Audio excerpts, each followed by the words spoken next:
تو پہلے تو میں یہ کہوں گی کہ فیصلہ عمران خان نے کرنا ہے.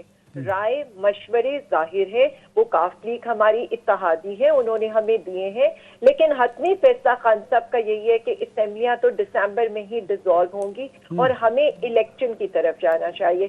ایز اے اسٹیٹ مین وہ ایک ایسا انتظار کر رہے تھے کہ شاید اس حکومت کے دماغ میں یہ بات آ جائے کہ 100% ملک کے اندر انتخابات کرا دیں تاکہ اس عوام کو ڈبل الیکشن کا خرچہ نہ کرنا پڑے. لیکن نظر جو ہمیں یہ آ رہا ہے باقی چیزوں کی طرح یہ عوام کے مسائل، عوام کے پیسے کو صرف لوٹ مار کے لیے استعمال کرنا چاہتی ہے، یہ سیریس نہیں ہے. تو انشاءاللہ تعالی اسمبلیاں بھی ٹوٹیں گی اور فریش الیکشن میں بھی ہم جائیں. تو عالیہ صاحبہ یہ بتائیے کہ اگر پرویز الہی صاحب کو مسلم لیگ نون نے کندھا دے دیا اور آپ نے ریزائن کر دیا اور آپ کا وہ جو دباؤ آپ فیڈرل گورنمنٹ پر انتخابات کے لیے ڈالنا چاہتے ہیں وہ نہ بڑھ سکا، تو پھر آپ کیا کریں گے؟ دیکھیں، سب سے پہلے تو میں یہ بات بتا دوں کہ اس وقت وہ ہمارے اتحادی ہیں، ہمیں ان پہ پورا یقین ہے، ان کی رائے کو اہمیت دی جاتی ہے، ان کی بات سنی جا رہی ہے، اور یہ کوئی اتحاد آج کا یا کل کا تو نہیں ہے، یہ انشاءاللہ تعالی لانگ ٹرم اتحاد ہے. پہلی تو چیز ہے کہ ہمیں پورا ٹرسٹ ہے کہ ایسی کوئی چیز ہوگی نہیں. دوسری، ان کیس ایسی کوئی چیز ہوتی بھی ہے تو آپ کو کیا لگتا ہے پی ٹی آئی کے لیے اس میں کیا خرابی ہے؟ مجھے تو کوئی خرابی نہیں لگتی ہے.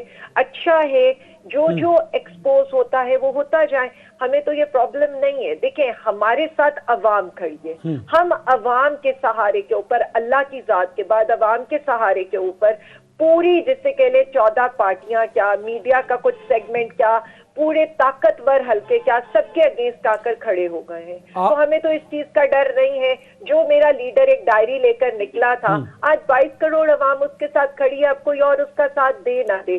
دیکھیں، وہ اپنی جماعت کے بارے میں فیصلے کرنے میں بالکل خود مختار ہیں، لیکن اگر ایک پولیٹیکلی وہ آگے اپنا فیوچر دیکھتے ہیں تو ہمیں بھی یہ محسوس ہوتا ہے کہ پی ٹی آئی کے ساتھ ان کا اتحاد دیرپا بھی ہے اور انشاءاللہ تعالی اس میں دور رس بھی ثابت ہوگا. باقی مجھے تو ایسی صورتحال نظر نہیں آتی ہے اور دلوں کے حال خدا آپ کی بات بالکل درست ہے.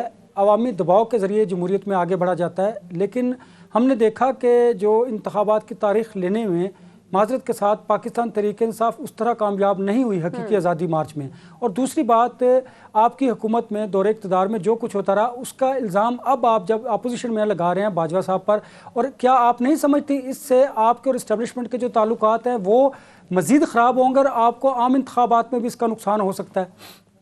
اچھا، سب سے پہلے تو میں یہ بتا دوں کہ ہم کوئی الزامات نہیں لگا رہے. یہ جو باجوہ ڈاکٹرائن تھی، اس کے جو ثمرات اس ملک کو نظر آ رہے ہیں وہ سب کے سامنے ہیں، کیونکہ باجوہ صاحب کو چیئرمین عمران خان صاحب نے بتایا تھا کہ اگر اس وقت ووٹ آف نو کانفیڈنس کامیاب ہوگا تو یہ ملک اور عوام کتنا سفر کریں گی. اس کے باوجود جو اس ملک کے ساتھ ہوا، جس طرح سے ایک دھمکی کے اوپر اس ملک کا پورا سسٹم لپیٹ دیا گیا اور جس طرح سے 14 پارٹی اتحاد کو اس ملک پر مسلط کر دیا گیا، جو صرف اپنا NRO2 لینے آئے تھے. تو میرا تو نہیں سوال کہ اس وقت کسی کو بھی، بلکہ عوام کو بہت زیادہ غم و غصہ ہے اس ایک چیز کے اوپر.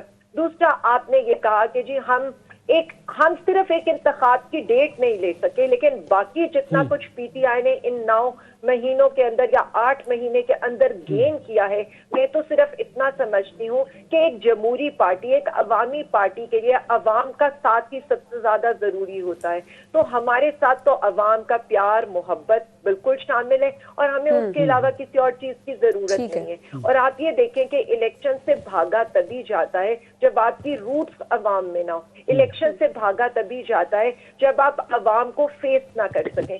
آپ مجھے صرف اتنا بتا دیں، 27 کلومیٹر کی حکومت لے کر یہ کیا کریں گے آگے؟ اگر 5 سال کے لیے یہاں پر ہماری حکومت پنجاب میں اور کے پی کے میں آ جاتی ہے تو وفات میں تو انہیں MNA کے کینڈیڈیٹس نہیں ملیں گے. تو وہ والی کچھ روزہ حکومت کے لیے یہ صرف پاکستان کا اور عوام کا نقصان کر رہے ہیں. ہاتھ ان کے کچھ بھی نہیں آنا ہے. عالیہ، پوائنٹ ٹیکن. بہت شکریہ، آپ نے پروگرام کو ٹائم